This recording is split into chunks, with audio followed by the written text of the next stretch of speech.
याच्यासाठी निमंत्रित केलं गेलेलं आहे की मी बौद्ध धम्म का स्वीकारला ही मांडणी मला करायला सांगितलेली आहे किंवा मी त्याच्याबद्दल अनुकूल होते म्हणून हा विषय मी निवडला।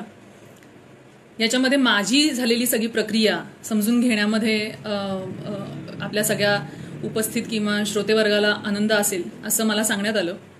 त्याच्यामुळे मला असं वाटतं की फार मी तपशिलात न जाता मी थोडक्यात माझी पार्श्वभूमी सांगते, माझं बालपण, त्याच्यानंतरची माझी होणारी प्रक्रिया आणि आजच्या गतीला मी जे काही काम करत आहे त्याबद्दल थोडक्यात माहिती, असा माझा थोडक्यात एक प्रवास मी या निमित्ताने तुमच्यासमोर मांडू इच्छिते। काही अडचण आली, टेक्निकली काही जर तुम्हाला अडचणी येत असतील तर प्लीज मला कमेंट सेक्शनमध्ये लिहा। ह्या टेक्निकल ह्याच्यामध्ये आपल्याला बऱ्याचदा काही गोष्टी आपण राहून जाऊ शकतात, म्हणून मी फक्त तुम्हाला अशी रिक्वेस्ट करू शकते। आजचा दिवस धम्मचक्र प्रवर्तन दिन हा माझ्यासाठी आयुष्यातला फार संघर्षाचा पण दिवस आहे आणि फार चांगली वाट देणारा पण दिवस आहे। त्याच्यामुळे दरवर्षीचा जो धम्मचक्र प्रवर्तन दिनाचा जो काही उपक्रम असतो किंवा आपण जो काही कार्यक्रम घेत असतो त्याला माझ्या आयुष्यामध्ये फार मोठं स्थान आहे। माझी पार्श्वभूमी सांगायची झाली तर माझा जन्म 96 कुळी मराठा या जातीमध्ये, स्पष्टपणे सांगायचं झालं तर स्पेसिफिकली मी असं सांगू शकेल की या जातीमध्ये माझा जन्म झाला। मी पुण्यामधलीच रहिवाशी असल्यामुळे माझं पूर्ण लहानपण, बालपण हे पुण्यामध्येच गेलं। एका चांगल्या उच्चभ्रू सोसायटीमध्ये माझं पूर्ण बालपण गेलेलं आहे। 96 कुळी मराठा या समाजात जन्माला आल्यामुळे जरी एक जातीय त्याच्या मागचा एक विचारप्रवाह जरी असला तरीही शहरी भागात मी शिकत असल्यामुळे कदाचित त्याचा प्रभाव सुरुवातीला फार मोठा माझ्यावरती झाला नाही। माझे वडील हे जे प्रख्यात संपादक, विचारवंत, चळवळीतले सगळ्यांचे लाडके असे व्यक्तिमत्व होतं आहे आणि यांच्या सगळ्या वातावरणामध्ये मी फार मोठ्या प्रमाणात पुरोगामी विचारांना फार लवकर सरावलेले होते। फार प्रतिगामी वातावरणात माझं बालपण गेलं नाही। माझ्या वडिलांनी आम्हाला खूप चांगल्या प्रकारे, मला आणि माझ्या बहिणीला, मला मोठी बहीण आहे, खूप चांगलं वातावरण दिलं, खूप समानतेचं वातावरण दिलं। पण मी ज्या समाजात जन्म घेतला होता तो समाज मात्र या सगळ्या प्रक्रियेमध्ये त्या टिपेला पोचलेला नव्हता। हा मला अनुभव लहानपणापासून आला, ज्याच्यामध्ये माझ्या आईकडचं आजोळ असेल, माझ्या मावशांची गावं असतील त्यांचं आजोळ असेल, त्यांच्या मुलींचं सासर असेल आणि या सगळ्या प्रक्रियेमध्ये मी लहानपणापासून काही गोष्टी अनुभव घेत आले की ज्याचा माझ्यावरती फार मोठा खोल परिणाम झाला। सर्वप्रथम माझा जन्माचाच जो भाग आहे की जिथं मी असं म्हणत नाही की फक्त मराठा समाजामध्ये, पण प्रातिनिधिक समाजामध्ये आपल्याला मुलगा हा वंशाचा दिवा असा एक समज आहे किंवा अशा प्रकारचा एक उत्साहाचं वातावरण तेव्हाच निर्माण होतं की जेव्हा मुलगा हा जन्माला येतो। तर त्या प्रकारचं उत्साहाचं वातावरण माझा जन्म नक्कीच देऊ शकला नाही। त्यानंतर जो काही भाग अनुभवला तो थोडासा भाग होता की हुंडा प्रथा एक मोठ्या प्रमाणामध्ये माझ्या वडिलांच्या बाबतीत मी नाही म्हणणार, माझे वडिलांनी खूप चांगल्या प्रकारे माझ्या आईला वर्तणूक दिली। त्यांच्या स्वतःच्या लग्नामध्येही त्यांनी कधी हुंडा घेतला नाही। या बाबतीत माझ्या आजोबांना ते पटलेलं नव्हतं, पण माझ्या वडिलांनी खूप मोठ्या प्रमाणामध्ये तो एक सुधारणावादी दृष्टिकोन आमच्या एकूणच कुटुंबियांमध्ये रुजवला होता। पण जर आपण एकूण मराठा समाज म्हणून जर माझा एक अनुभव विचाराल तर स्पष्ट किंवा अस्पष्टरित्या मात्र हुंडा पद्धत ही चालू होती किंवा आजही आहे। मी असं म्हणणार नाही की हे फक्त मराठा समाजाचंच म्हणून मी हे, पण मी ज्या समाजात जन्माला आले तिथं मला हे प्रकर्षाने जाणवलं आणि त्या प्रक्रियेमध्ये स्त्रीचं दुय्यम स्थान हे मला जाणवत होतं। पण तरी सुद्धा प्रिव्हिलेजेस जे असतात, एक उच्च जातीतली महिला म्हणून मिरवून घेण्याचे जे प्रिव्हिलेजेस आहेत ते प्रिव्हिलेजेस बरेचसे मला मिळत होते, हे पण मी मान्य करते। त्या मानाने संघर्ष मोठ्या प्रमाणात मला लहानपणी अनुभवायला मिळाला नाही। छोटे मोठे गावाकडचे काही अनुभव होते, पण त्यातला एक प्रकर्षाने जाणवणारा अनुभव जो माझ्यामध्ये प्रत्येका स्त्रीला जाणवतो, पण माझ्या बाबतीमध्ये मला तो गावाकडच्या वातावरणामध्ये जाणवला, तो म्हणजे स्त्रीचा जो महिन्याचा मासिक पाळीचा जो विषय आहे तो, की ज्यावेळेस मला वेगळं बसवलं गेलं। काहीतरी घरामध्ये सण होता आणि गावाकडे या पद्धतीच्या ह्याच्यामध्ये महिलांना किंवा मुलींना वेगळं बसवलं जातं। सो या प्रक्रियेमध्ये मात्र ते मला प्रकर्षाने जाणवलं आणि तिथं मला फार मोठ्या प्रमाणात तो त्रास झाला होता किंवा तो मला एक अस्वस्थपणा आला होता या सगळ्या विषयाचा। ह्या सगळ्या गोष्टी जाणवत असताना मात्र मी जेव्हा शहरामध्ये शिकत होते, शहरी भागामध्ये मी शिकत होते, तिथं मात्र माझ्या वडिलांनी आम्हाला खूप समानतेची वागणूक दिल्यामुळे, खूप मोठ्या प्रमाणात एक स्वातंत्र्य दिलेलं असल्यामुळे मला तो भाग जाणवत नव्हता. पण मी ज्या शाळेमध्ये शिकत होते किंवा मी ज्या सोसायटीमध्ये राहत होते त्या वातावरणामध्ये मात्र मला 2 जातींचा संघर्ष खूप मोठ्या प्रमाणात लहानपणी अनुभवायला मिळाला. मी हे संपूर्ण विस्तारीकरण तुम्हाला जे सांगते हे शालेय वातावरणातलं सांगतेय. अजून मी महाविद्यालयाच्या उंबरा चढलेली नाहीये. शालेय वातावरणाच्या सगळ्या प्रक्रियेमध्ये सोसायटीपासून ते माझ्या शालेय वातावरणापर्यंत मला 2च जाती माहिती होत्या. त्या 2 जाती होत्या ब्राह्मण आणि मराठा. या 2 जाती मध्ये मला नेहमी सतत वाटायचं की मराठा मी का आहे, म्हणजे लहानपणी दुसरी कुठली जात असते, क्षुद्र अतिक्षुद्र नावाच्या कुठल्या जाती असतात या माझ्या मनी ध्यानीही नव्हत्या. मला मराठा आणि ब्राह्मण एवढ्या 2च जाती माहिती होत्या आणि त्याच्यामध्येही ब्राह्मण श्रेष्ठ हा एक फार मोठ्या प्रमाणात विचार त्याच्यामध्ये रुजलेला होता. सतत कोकणस्थ ब्राह्मण आहेस का तू, देशस्थ ब्राह्मण आहेस का तू, अशा पद्धतीने विचारलं जायचं आणि मला खरं म्हणजे खूप न्यूनगंड निर्माण व्हायचा की मग मी ब्राह्मण का नाहीये.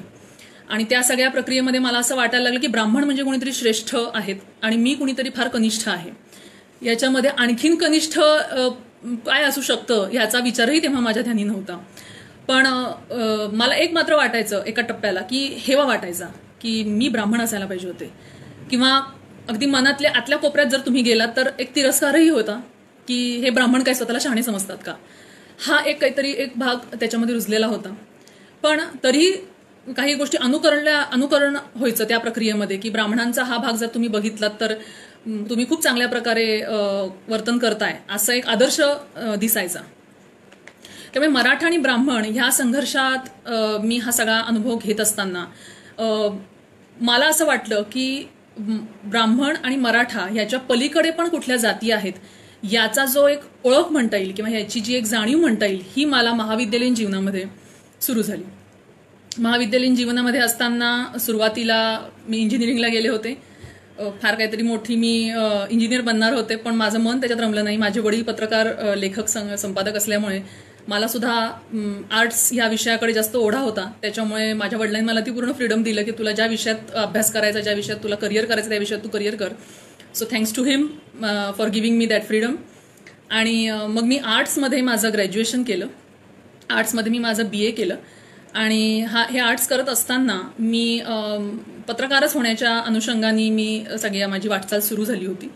त्याच्यामध्ये मी माझ्या युवा प्रतिनिधी हा जो प्रकार असतो, म्हणजे ज्याच्यामध्ये आपण विद्यालयीन शिक्षण घेता घेता, महाविद्यालयीन शिक्षण घेता घेता तुम्ही वर्तमानपत्रांमध्ये सुद्धा लेख लिहिता, अशा प्रकारचं हे काम असतं युवा प्रतिनिधीचं. तर ते काम मी 1-2 दैनिकांमध्ये त्यावेळेस केलं होतं आणि या निमित्ताने माझे काही लेख पण प्रसारित झाले होते.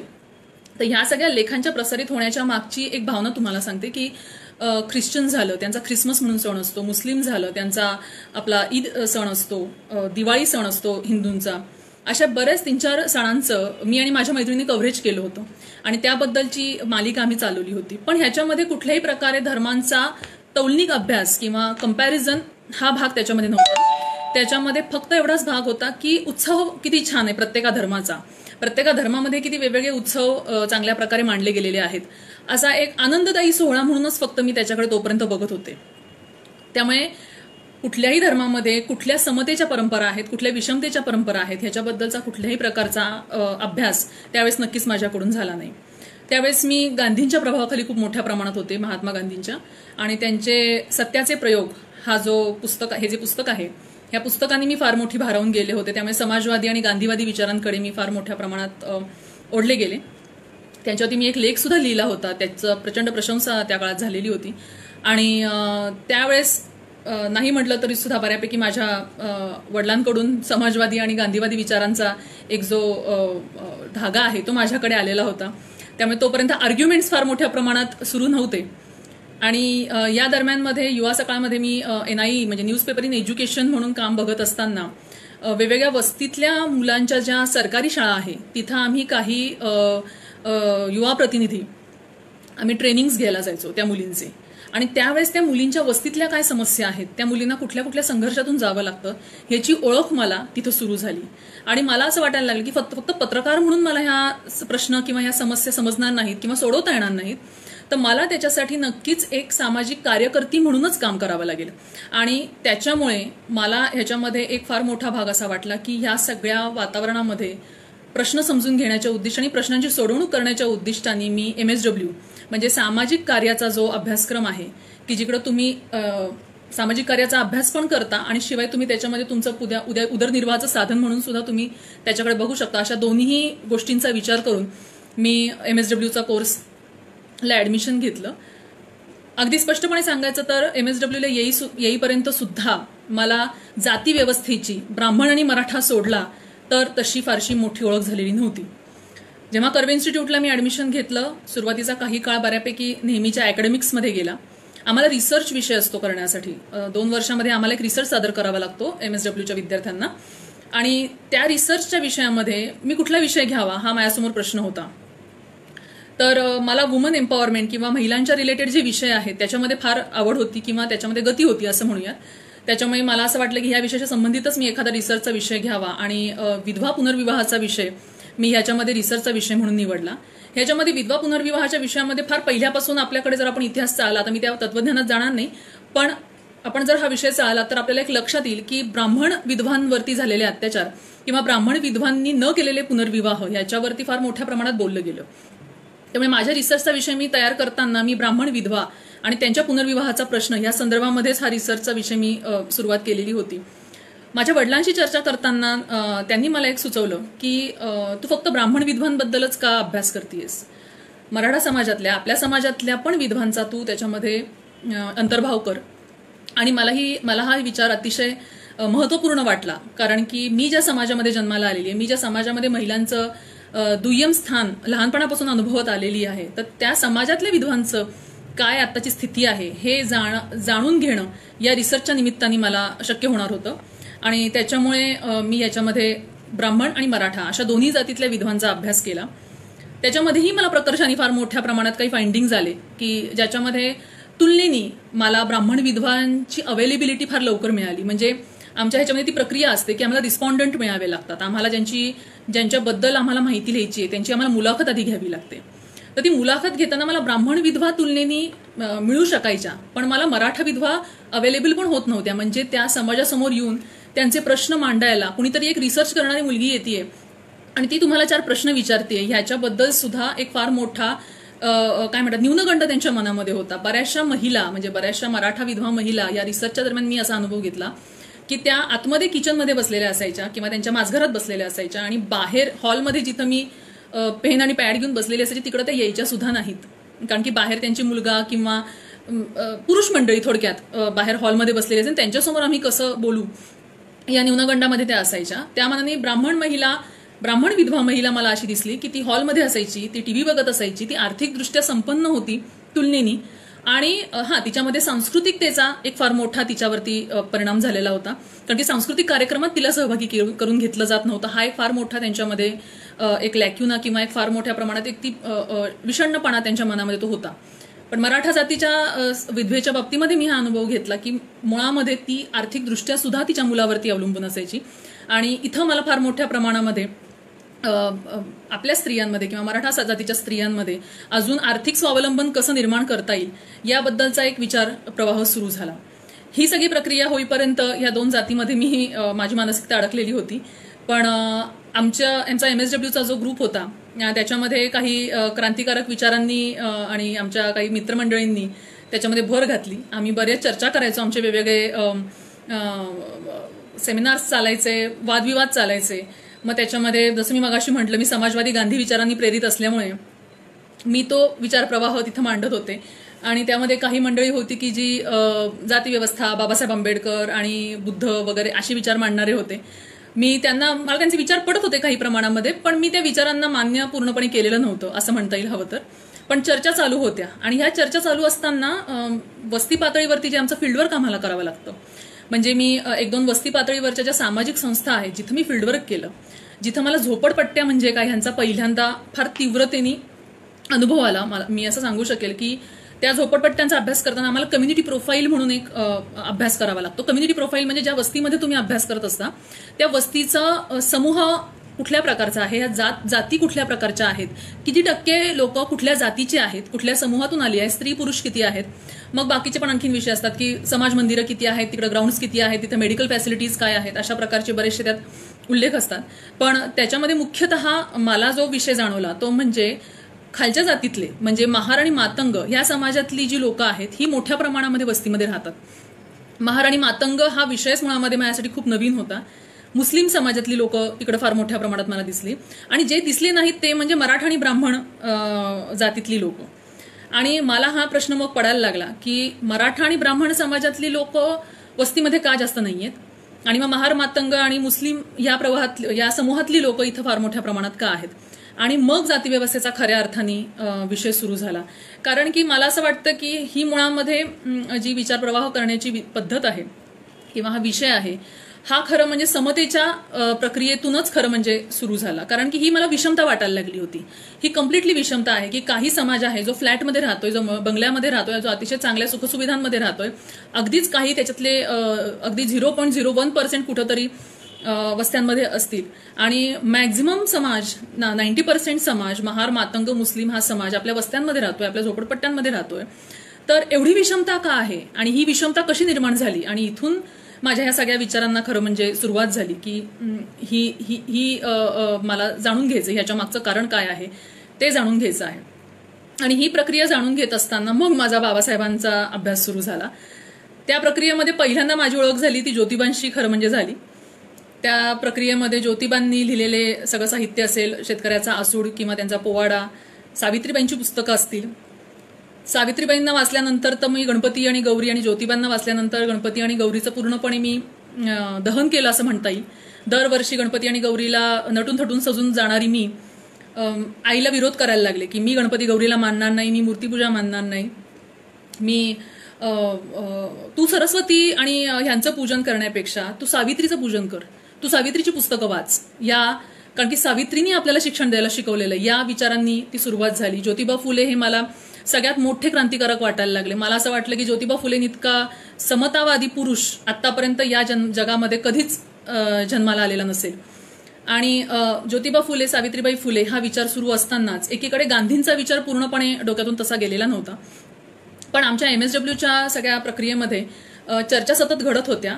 यशवंत मनोहर नावाचे जे गांधीवादी आहेत मोठे, तर त्यांना मी इन्व्हाइट केलं होतं कर्वेन्स्ट आमच्या कॉलेजमध्ये बोलण्यासाठी आणि त्यांनी सुद्धा बहुजनवादी गांधी अशी एक नवीन मांडणी केलेली होती. सो त्या मांडणीनी सुद्धा माझे काही आंबेडकरवादी मित्र फारसे काही इम्प्रेस झालेले नव्हते. तिथेही आमचे थोडेफार वाद झाले होते. पण गांधीवादी विचारांच्या प्रक्रियेमध्ये जर म्हणाल तर मी गांधींच्या बाबतीतली काही पुस्तकंही वाचत होते. गांधींची काही स्त्रीवादी मतं मला थोडीशी दुय्यम दर्जाची वाटत होती. मला असं वाटत होतं की समतावादी काम करणारा जो ज्योतिबा आहे त्या ज्योतिबाच्या तुलनेमध्ये गांधी कुठंच नाहीत, या मताला मी ठाम झाले. अशा प्रकारे तुलनात्मक अभ्यास माझा सतत चालू होता ह्या सगळ्या पातळीवरती. त्यानंतर गांधी विचार परिषद एक वर्ध्याला भरत असते, त्याच्यावरती आमच्याकडून काही राईटअप्स मागवले गेले होते कॉलेजमध्ये आणि त्यांनी सांगितलं होतं की गांधी विचार परिषदेला तुम्हाला का जावं असं वाटतंय. आणि मी तोपर्यंत माझं मत होतं की गांधींनी इतका पुरोगामी विचारवंत दुसरा कुणी नाही. त्यामुळे माझं सिलेक्शन झालं. त्यांनी मला पाठवलं सुद्धा गांधी विचार परिषदेला आणि तिथं मी एका टप्प्यापर्यंत भारावलेलेच होते की गांधींनीच खरं म्हणजे आपल्याला सगळा व्यवस्थित मार्ग सांगितलेला आहे समता आणण्याचा, सामाजिक विषमता कमी करण्याचा. पण जेव्हा मी गांधी विचार परिषदेला गेले, गांधी विचार परिषदेला मी पूर्ण अटेंड केली.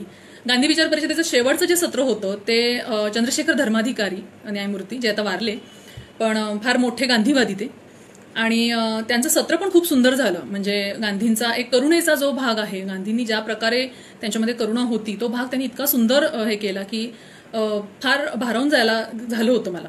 पण त्यांचं सत्र संपल्यानंतर आम्ही काही विद्यार्थी जाऊन त्यांना भेटलो, त्यांच्याशी चर्चा केली आणि त्यांना विचारलं सुद्धा की गांधींनी जातीव्यवस्थेबद्दल नक्की काय काम केलं किंवा गांधी आणि बाबासाहेब आंबेडकरांमध्ये जो काही वाद होता तर त्याच्यामध्ये गांधी आणि बाबासाहेब आंबेडकर ह्या तुलनेमध्ये तुमचं मत काय आहे की जातीव्यवस्थेच्या जाती अंत ज्याला आपण म्हणू ह्याच्याबद्दलचं काय तुमचं आकलन आहे.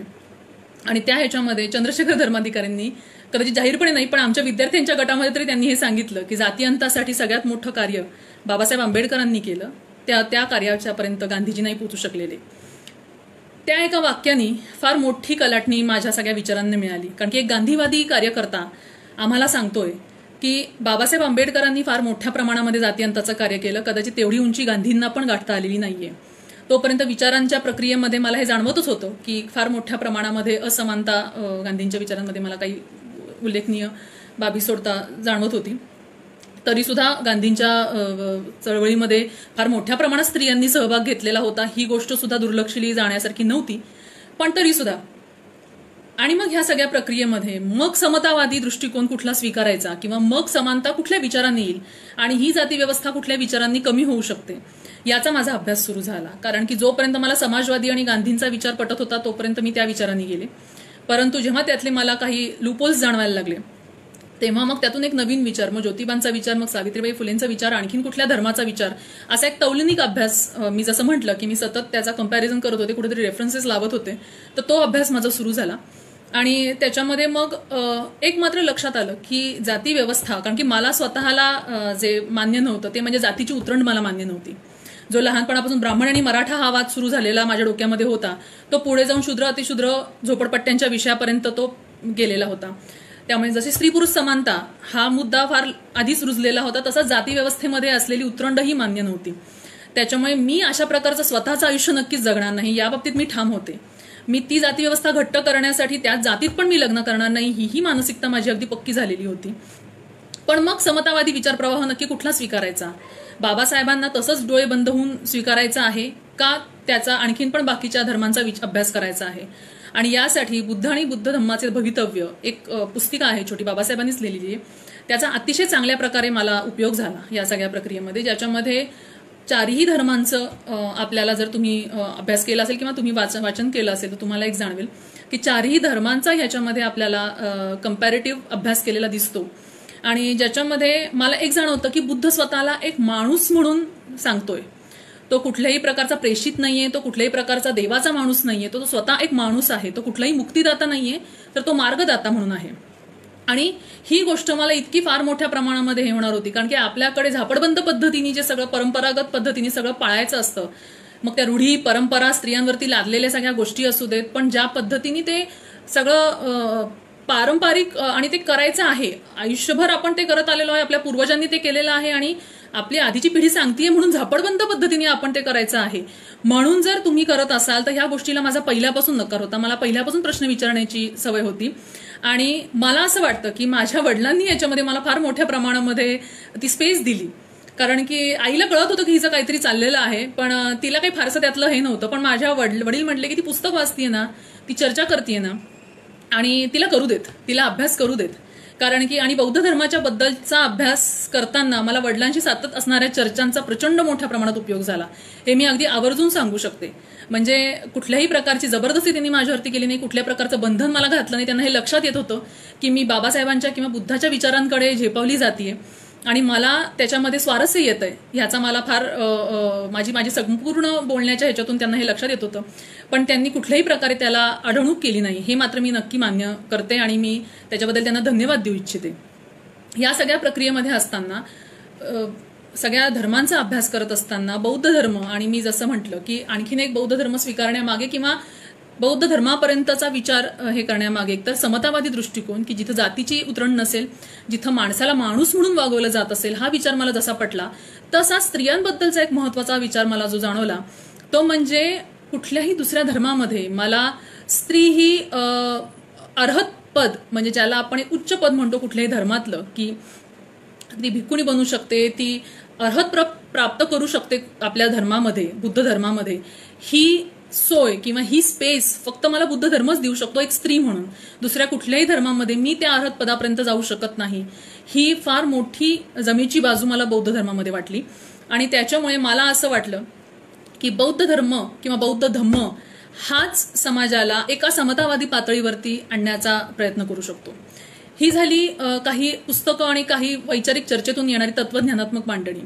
या सगळ्या प्रक्रियेमध्ये मला जे आतून त्रास होत होता किंवा मला असं वाटतं की करुणेचा भाव असेल किंवा समतेचा भाव असेल, मला दिसणारी झोपडपट्टी, रस्त्यांवरती राहणारी लोक, अक्षरशः जी उघड्यावरती राहतात, उघड्यावरती ज्या झोपड्या तुम्हाला लक्षात असेल मला काय म्हणायचे ते, अशा पद्धतीने राहणारी लोक, याचा मला किळस यायला लागली होती. मला असं वाटायचं की लोक असं आयुष्य का जगतात. आणि किंवा लोकांना असं आयुष्य का जगावं लागतं ह्याच्या मागची जर कितीही कारणं तुम्ही बघायला गेलात तरी सुद्धा त्याच्यामध्येही फार मतमतांतरं आहेत. पण जाती व्यवस्था हा जर प्रश्न तुम्ही गांभीर्याने घेतला नाही, धर्मातली असलेली विषमता ही ह्याच्यातली असलेली उतरण, माणसाला माणूस म्हणून न वागवणं, हे विषय जर गांभीर्याने घेतले नाहीत तर कुठल्याही समाजाचे प्रश्न सुटणार नाहीत, ही माझी पक्की खात्री त्या दरम्यान झाली. आणि त्याच्यामुळे मला असं वाटतं की बुद्ध धर्माकडे येण्याचा बाबासाहेबांचा जो विचार आहे तर तो मला फार मोठ्या प्रमाणामध्ये समानता देणारा मुद्दा वाटायला लागला. या सगळ्या प्रक्रियेमध्ये काही लोकांचं कॉन्ट्रीब्युशन मी मान्य करायला पाहिजे इथं, की ज्यांनी मला ह्या विचार प्रवाहामध्ये आणलं किंवा ज्यांनी मला ह्या प्रक्रियेमध्ये माझी मानसिकता घडवण्यासाठी नक्कीच खूप मोठ्या प्रमाणात मदत केली. कुठलाही विचार करताना फक्त पुस्तकं तुम्हाला तो विचार देऊ शकत नाही, तुमच्या आजूबाजूचा समूह पण तो विचार तुम्हाला देत असतो किंवा त्यांच्याबरोबरची चर्चा किंवा त्यांच्याबरोबरचे असलेले अनुभव, प्रत्यक्ष वस्तीमध्ये राहणारे आमचे काही कार्यकर्ते ह्यांच्या अनुभवातून सुद्धा तुम्ही काही प्रमाणामध्ये प्रज्वलित होता किंवा काही प्रमाणामध्ये तुम्हाला एक मोठ्या प्रकारची प्रेरणा मिळत असते. तर ह्या सगळ्या प्रक्रियेमध्ये आणण्यासाठी मला ज्या संघटनेची मदत झाली ती म्हणजे बौद्ध युवा संघर्ष समिती, ज्यांनी MSWला असताना ज्यांचे संघटक बरेचसे चर्चा करायचे आमच्याबरोबर आणि त्याच्यामध्ये मला फार मोठा त्याचा उपयोग झाला. मी त्याच्यातल्या काही संघटकांची इथं नावं घेऊ इच्छिते. सर्वप्रथम माझी चर्चा सुरू केली संघर्ष आपटे ह्या संघटकांनी, ज्यांनी खूप मोठ्या प्रमाणामध्ये मला त्या चर्चेमध्ये आणलं. माझं पहिलं शिबिर घेतलं बौद्ध युवा संघर्ष समितीच्या सचिन कांबळे या संघटकांनी. त्या शिबिरांनी मला फार मोठ्या प्रमाणात एक चांगली बांधणी दिसली बौद्ध धर्माची, की जी समतेवरती आधारित आहे. त्यानंतर डॉक्टर हर्ष जगजाप यांनी आमची पूर्ण काय म्हणतात दृष्टीच पालटवली. म्हणजे माझी स्वतःची मी वैयक्तिकदृष्ट्या सांगू शकते की कशा प्रकारे बौद्ध धम्म हा क्रांतीचं एक पाऊल आहे, या पद्धतीची दृष्टी मला डॉक्टर हर्ष जगजाप यांच्या शिबिरातून मिळाली. त्याचबरोबर काही महिला कार्यकर्त्या आमच्याबरोबरच्या माझ्या मैत्रिणी, ज्याच्यामध्ये मी धम्मसंगिनीचं नाव घेऊ इच्छिते. त्याचबरोबर कविता, ज्याचा मी सुरुवातीलाच उल्लेख केला, जी माझी चांगली मैत्रीण आहे. माझी मैत्रीण संबोधी, पल्लवी, दीपाली या तर आमच्याबरोबर असतातच. तर ह्या सगळ्यांच्या बरोबर कार्यरत असताना मला एक जाणवलं की आपण जर एकत्र मिळून अशा प्रकारे समतावादी समाजाचा जर विचार करायला सुरुवात केली तर आपण एक काहीतरी नवीन बदल घडवू इच्छितो. त्यामुळे हा समूह आणि हा तत्व म्हणून विचार या दोन्हीची सांगड झाली आणि मला माझ्या धर्मांतर करण्याच्या प्रक्रियेबद्दल ठामपणे मी माझी भूमिका निश्चित करायला लागले. या प्रक्रियेमध्ये एकीकडे वडिलांची चर्चा चालूच होती, जसं मी म्हटलं तसं.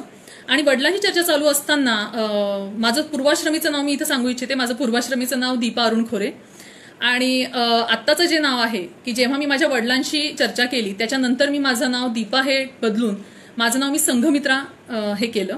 संघमित्राची तुम्हाला पार्श्वभूमी माहितीच आहे.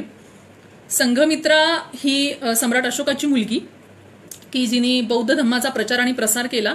आणि सम्राट अशोकाबद्दल, आज सम्राट अशोकाची विजयादशमीच आपण साजरी करतो आणि सम्राट अशोकाने फार मोठ्या प्रमाणात बौद्ध धम्म सगळीकडे पोहोचवला. त्याच्यामध्ये महेंद्र आणि संघमित्रा ह्या त्याच्या दोन्ही मुलांचं फार मोठं कॉन्ट्रीब्युशन होतं.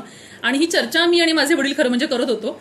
आणि त्याच्यामध्ये मी माझ्या वडिलांना म्हटलं की मला संघमित्रा हे नाव खूप प्रभावित करतंय, कारण की संघमित्रा म्हणजे संघाची मैत्रीण या अर्थाने. आणि ते म्हटले तू बदलू शकतेस. आणि मला तो फ्रीडम नेहमीप्रमाणे मला मिळाला आणि तो मी मिळवला. आणि मी माझं गॅझेटमध्ये सुद्धा नाव संघमित्रा असं करून घेतलं. आणि माझ्या आईचं आणि वडिलांचं, आधी फक्त वडिलांचं नाव होतं, पण मी माझ्या आईचं आणि वडिलांचं असं दोघांचंही नाव, एक समतावादी दृष्टिकोन माझ्यापासून सुरू व्हावा म्हणून मी दोघांचंही नाव माझ्या गॅझेटमध्ये मी टाकलं. इथं ती पहिली माझी स्वतःपासूनची बदल दाखवण्याची एक प्रतिकात्मक कृती असं मी सांगू शकेल. त्यानंतर 2005 साली मी आमच्या बौद्ध युवा संघर्ष समितीच्या प्लॅटफॉर्मवरनं मी अशी घोषणा केली की मी धर्मांतर करत आहे. त्या प्रक्रियेमध्ये बऱ्याचशा ठिकाणी काही लोक भेटली, काही लोकांनी मला परावृत्त करण्याचा प्रयत्न केला, काही ज्येष्ठ लोकांनी मला तुझा वापर होईल चळवळीमध्ये, मराठा म्हणून तुझा वापर केला जाईल अशा प्रकारे पण सांगितलं गेलं. काही मराठा संघटनेच्या काही संघटकांनी मला आपली मराठा जात सोडू नकोस, तू धर्म कशाला बदलतीयस, तुला समानतेचा विचार करायचा आहे, तुला बुद्धाचा विचार आवडतोय, बाबासाहेबांचा विचार आवडतोय, तू जरूर कर, पण त्यासाठी तू जात आणि धर्म का सोडतीयस. या पद्धतीने पण माझा मानसिक बदल किंवा मी हा माझा निर्णयावरती विचार करावा या पद्धतीने त्यांनी माझी भेट घेतली होती. असे बरेचसे विषय त्याच्यामध्ये आले. परंतु मला असं वाटलं की नुसतं घोषणा करून आणि नुसतं बोलून हे होत नाही, तर आपण कृतीमध्ये, जसं मी नुसतं दीपाचं संघमित्रा करणं हे नुसतं बोलून होत नाही, तर जोपर्यंत मी ते गॅझेटमध्ये करत नाही, जोपर्यंत मी ते माझे एक लिगल डॉक्युमेंट नसेल तोपर्यंत त्याला कुठलाही अर्थ नसतो. याच प्रकारे जोपर्यंत मी भाषणं करते, मी धर्मांतराची घोषणा करते, पण मी धर्मांतरच करत नाहीये, ती टेक्निकलच बाब असते. पण जर मी धर्मांतर करत नसेल तर मला असं वाटलं की त्या कृतीला किंवा त्या विचारांना काही अर्थ नाहीये. आणि म्हणून 2006 साली 14 ऑक्टोबर 2006 साली मी बौद्ध धम्मदीक्षा घेतली. आमचे पण काही 3-4 लोक तेव्हा माझ्याबरोबर होते. पूर्वाश्रमीचे 3 जण ब्राह्मण होते, मी पूर्वाश्रमीची मराठा होते, आणि एक पूर्वाश्रमीचा माळी आमच्याबरोबर येणार होता, पण तो थोडासा ह्या सगळ्या प्रक्रियेमध्ये भांबावून गेला. आणि मी त्याला दोष देणार नाही. आपला समाज अजूनही जाती मानसिकतेमधून पूर्णपणे बाहेर पडू शकत नाही, त्यामुळे हे भांबावणं साहजिक होतं. त्याच्यामुळे तो आमच्याबरोबर येऊ शकला नाही, पण तो पूर्णपणे त्या प्रक्रियेमध्ये आलेला होता. त्यामुळे अशा आम्ही चौघांनी ही धर्मांतराची पूर्ण प्रक्रिया पार केली. त्याच्यानंतर बौद्ध धम्मदीक्षा घेतल्यानंतर, म्हणजे अजूनही मला तो दिवस आठवतो. खरं म्हणजे आज तो दिवसच आहे. आमच्या बौद्ध धम्मदीक्षेला आज 14 वर्ष पूर्ण झाली आहेत. अजूनही त्याच्यावरती खरं विश्वास बसत नाही, पण हे सत्य आहे. आणि 22 प्रतिज्ञा म्हणताना झालेला तो आनंद, ते शुभ्र वस्त्र परिधान करून बुद्धाच्या मूर्तीसमोर बसून तुम्ही जेव्हा दीक्षा घेता त्यावेळेस असलेला तो एक जो नवा जन्माचा जो एक ती फिलिंग आहे की मी नवजन्म घेत आहे, ते मला नाही वाटत ते शब्दात मला मांडता येईल इथं. पण नक्कीच तो नवजन्म मी घेतला. तो नवजन्म समतेचा होता, समान विचारांचा होता, विषमता पार करणारा होता. हे सर्व जरी असलं तरी तो नवा जन्म प्रचंड संघर्षाचा सुद्धा होता. कारण की मी तुम्हाला मगाशी म्हटलं तसं की लहानपणापासून तुलनेनी मला प्रिव्हिलेजेस सगळे मिळत गेलेले आहेत. बऱ्यापैकी एक चांगलं प्रतिष्ठित नाव असल्यामुळे, घर एक चांगलं असल्यामुळे मला कधीही फार मोठा संघर्ष करावा लागला नाही. माझ्या वडिलांनी मला ते स्वातंत्र्य दिलं असल्यामुळे फार मोठा संघर्ष मला करावा लागला नाही. पण ज्यावेळेस मी संघर्षाची वाट निवडली, बाबासाहेबांचंच वाक्य संघर्ष करा म्हणून, पण खऱ्या अर्थाने ती संघर्षाची वाट धर्मांतर झाल्यानंतर मी अनुभवली. कुठल्याही प्रकारचे प्रिव्हिलेजेस, बऱ्याचशा लोकांना वाटायचं मी धर्मांतर केलं म्हणजे त्याच्यामध्ये सुद्धा फार मोठी कलुषित मनं होती की तुला कुठले तरी बेनिफिट्स मिळणार असतील म्हणून तू धर्मांतर केलेलं आहेस. तुला मराठा जातीचे बेनिफिट्स नव्हते आणि तू जर पूर्वाश्रमीची म्हणजे तुला महार जातीचे काहीतरी बेनिफिट्स, एससीचे काहीतरी बेनिफिट्स मिळणार असतील म्हणून तू धर्मांतर केलेले आहे, अशा प्रकारचे सुद्धा आरोप झाले. पण त्याच्यामध्ये कुठलंही तथ्य नव्हतं हे त्यांनाच नंतर लक्षात आल्यामुळे ते मागे फिरले या सगळ्या प्रक्रियेमध्ये. धर्मांतर केल्यानंतरची जी प्रक्रिया होती त्याच्यामध्ये बऱ्याचशा ठिकाणी बोलावलं गेलं, धम्मदीक्षेचे कार्यक्रम आयोजित झाले, त्यांनी चांगल्या प्रकारे त्याचं स्वागतही केलं. त्यानंतरचा पुढचा जो टप्पा होता तो म्हणजे माझ्या विवाहाच्या निर्णयाचा. आणि हा विवाहाचा जो निर्णय आहे जो मी तुम्हाला मगाशीच म्हटल्याप्रमाणे की एक मुद्दा नक्कीच होता त्याच्यामध्ये की बाबा मला जातीमध्ये लग्न करायचं नव्हतं, हे मी नक्की केलेलं होतं. मग ते कुणाशी काय असं काहीच त्याच्यामध्ये मेन्शन नव्हतं. पण एवढं मात्र नक्की होतं की बाबा मी बौद्ध धम्मावरती चालणाऱ्या आणि समतेच्या वाटेवरती चालणाऱ्या मुलाशी नक्कीच सहचर म्हणून त्याचा स्वीकार करेल. आणि आमच्या संघटनेमध्ये सचिन कांबळे ह्याचा मी स्वीकार केला त्या पद्धतीने. सचिन कांबळे हा स्वतः चांगला शिक्षक आहे, त्यांनी आमची खूप चांगली शिबिरं घेतलेली होती. खरं म्हणजे माझ्या घडण्यामध्ये त्याचा खूप मोठा हातभार होता. आणि खरं तर एक संघटक, एक बुद्धाचा विचार आणि हा सगळा जो भाग आहे, ह्या विचारांनी काय होतं माहितीये का की एका पुरुषामध्ये सुद्धा खूप मोठ्या प्रमाणात समतेची जाणीव निर्माण होते, जी मी बऱ्याचशा पुरुषांमध्ये बघितली नाही, जी मला त्याच्यामध्ये दिसली. जे वडिलांनी मला स्वातंत्र्य दिलं तेच स्वातंत्र्य मला माझ्या नवऱ्यांनी पण दिलं. कुठलाही संघर्ष असू देत, कुठलाही अडचणीचा काळ असू देत, पण मला कुठल्याही प्रकारे त्यांनी डिमोटिवेट केलं नाही, कुठल्याही प्रकारे त्यांनी मला दुय्यम स्थान दिलं नाही. कुठलंही चळवळीचं काम असू देत, अगदी आमच्या मुलांच्या जन्मापासून ते मुलांची काळजी घेण्यापासून ते अगदी माझ्या करिअरपर्यंतच्या सगळ्या निर्णयांमध्ये तो माझ्या पाठीशी होता. कदाचित माझ्या घरचे किंवा बाकीच्या समाजातले सुद्धा लोक एवढे मला ठामपणे पाठीशी नसतील, पण माझ्या नवऱ्याने मात्र मला ती साथ दिली. माझी पहिली मुलगी झाल्यानंतर कसं करायचं, मला काम करायचं होतं, मला जॉब करायचा होता, मला घरी बसायचं नव्हतं. पण त्याच्यामध्ये एकमेव व्यक्ती माझ्या पाठीशी उभं राहिलेली ती म्हणजे माझा नवरा. तो म्हटला की मी तुझ्याशी सगळं हे करायला तयार आहे, पण तुला जे वाटतंय ते तू कर. आणि त्याच्यामुळे आजतागायत मला अखंड पद्धतीने माझा जॉब किंवा माझं करिअर यशस्वीपणे करता आलं. आज मी एका चांगल्या कॉर्पोरेट कंपनीमध्ये CSR म्हणजे ज्याला कॉर्पोरेट सोशल रिस्पॉन्सिबिलिटी असं आपण म्हणतो, तिथे मॅनेजर म्हणून पदावरती काम करत आहे, त्याच्यासाठी सुद्धा कारणीभूत हा माझ्या नवऱ्याचा पाठिंबाच आहे. आज माझ्या दोन्ही मुलांना, जर तुम्ही ते लहान आहेत अजून, पण त्यांनाही तो अनुभव येतोय की ममतेची माया देऊन तो त्यांना सांभाळत असतो. मला असं वाटतं की हा विचार, हा आचार जो आहे तो एका बौद्ध कुटुंबातून फार मोठ्या प्रमाणात येतो. मला असं वाटतं ह्याच्यामध्ये फार मोठं कॉन्ट्रीब्युशन माझ्या सासूबाईंचं आहे. माझ्या नवऱ्याच्या घडण्यामध्ये, माझ्या नवऱ्याच्या ह्या प्रकारच्या काळजी करण्याच्या स्वभावामध्ये, सगळं काही संतुलन राखण्याच्या स्वभावामध्ये फार मोठ्या प्रमाणामध्ये बाबासाहेब आणि बुद्धाचा समतेचा विचार तर आहेच, पण व्यवहारातून त्याला जे आलेला आहे तो व्यवहार म्हणजे माझ्या सासूबाईंचा स्वभाव. मी बौद्ध धम्मातील एकमेव स्त्री इतकी कणखर बघितली, जी कदाचित मी माझ्या समाजातल्या स्त्रियांमध्ये पण एवढी कणखर, कदाचित माझी एखादी आत्या वगैरेचं मी उदाहरण नक्कीच सांगू शकेल की माझी एक आत्या आहे की जी खूप अशा स्ट्रॉंगली तिने सगळं घर उभं केलं, पण एवढ्या परिस्थितीतून स्वतःच्या बळावरती स्वतःचं घर उभं करणारी स्त्री म्हणून मला असं वाटतं की मला माझ्या सासूबाईंचा फार मोठ्या प्रमाणात अभिमान वाटतो त्या बाबतीत. आणि स्वाभिमान काय असतो, स्वाभिमानी जगणं काय असतं, हे मी माझ्या सासूबाईंच्या वर्तणुकीतून जाणवतं मला ते. आणि तो स्वाभिमानी भाग माझ्या नवऱ्यामध्ये आणि पर्यायी तो माझ्यामध्ये पण उतरलेला आहे की तुम्ही कुणालाही मिंध राहू नका, तुम्ही कुणी कमी नाही आहात. तुम्हाला ह्या जातीव्यवस्थेने किंवा ह्या समाजाने तुम्हाला मागास म्हणून ठरवलेलं असलं तरी तुम्ही त्या प्रकारचं वर्तन तुमच्यावरती लादून घेऊ नका. तुम्ही स्वतःचा स्वाभिमान जिवंत ठेवा. हा जो एक विचार आहे, हे जे प्रत्यक्ष वर्तनातून तुम्ही लोकांपर्यंत नेण्याची गोष्ट आहे, ही गोष्ट मला या कुटुंबामध्ये शिकायला मिळाली. आणि मला असं वाटतं त्याच्याबरोबरच एक आपुलकीचा भाग, एक काळजीचा भाग आणि एक आर्थिकदृष्ट्या स्वतःच्या पायावरती उभं राहण्याचा भाग सुद्धा मला माझ्या सासूबाईंनी शिकवला. कारण की आर्थिकदृष्ट्या कुणावरतीही अवलंबून न राहता ती व्यक्ती आजही स्वाभिमानाने तिचं आयुष्य जगू शकते. एक स्त्री म्हणून मला असं वाटतं, एक बौद्ध धर्मातली एक स्त्री म्हणून मला असं वाटतं की त्या स्त्रीचा मला नक्कीच आज आदर इथं करावा असं वाटतो. आणि पुढे कधीही माझं पण जेव्हा म्हातारपण येईल तेव्हा नक्कीच मला या स्वाभिमानाने नक्कीच आयुष्य जगायला आवडेल, हे मी इथं मेन्शन करू इच्छिते. या सगळ्या प्रक्रियेमध्ये आंतरजातीय विवाहाच्या मुद्द्यावरती किंवा ह्याच्या मुद्द्यावरती बाकीचे बरेचसे नातेवाईक, पहिल्या सुरुवातीच्या काळामध्ये मी हे सांगू शकते, बरेचसे नातेवाईक म्हणजे मी मराठा नातेवाईकांबद्दल बोलतीये, बरेचसे नातेवाईक दुखावले गेले. खूप मोठ्या प्रमाणामध्ये त्यांना हा विचार फारसा काही पटला नव्हता, हे मी मान्य करते.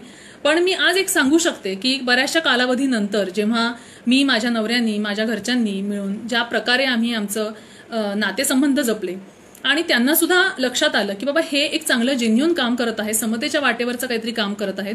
मी असं म्हणत नाही की त्यांनी आमचे विचार स्वीकारले, पण त्यांनी आम्हाला स्वीकारलं, त्यांनी माझ्या नवऱ्याला स्वीकारलं, हे मी मान्य करू इच्छिते. आणि आज माझ्या मावशा असतील, माझ्या मावस बहिणी असतील, माझे आत्या असेल, त्यांची मुलं असतील, आज त्यांच्याशी माझे जे संबंध आहेत ते अगदी अतिशय चांगले संबंध आहेत, अगदी घरोब्याचे संबंध आहेत. आणि एक मला असं म्हणायला आवडेल की मराठा समाज म्हणून आपण बऱ्याचदा फार सरंजामी वृत्ती आणि हुकुमशाही आणि ह्या सगळ्या लेबल आपण लावतो, पण मला असं वाटतं या समाजामध्ये जाणीव जागृती करणं फार गरजेचं आहे.